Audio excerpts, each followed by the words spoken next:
नमस्कार दोस्तों, आप देख रहे हैं हाल चाल भोजपुरी। दोस्तों आज बता दें आपको, कल कृष्णा बेदर्जी जो कि खेसारी लाल यादव के पुराने राइटर है, कृष्णा बेदर्जी जो कि बहुत सारे गाने उनका हिट हुआ है। खेसारी लाल यादव के पहले बहुत सारे गाने हिट दिए थे, लेकिन उनके भाई का कल बारात था।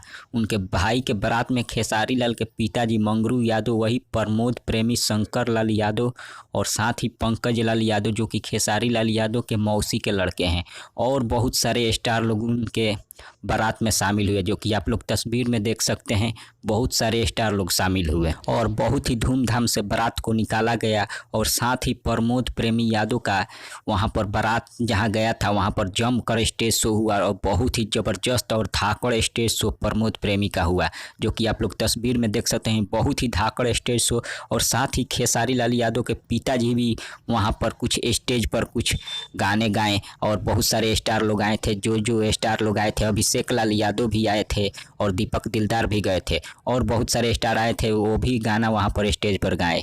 अब आप गए थे कि नहीं उनके गांव के, अगर होंगे तो कमेंट के जरिए हमें बताइए। तब तक बने रहिए हमारे साथ, मिलते हैं अगले वीडियो में। धन्यवाद।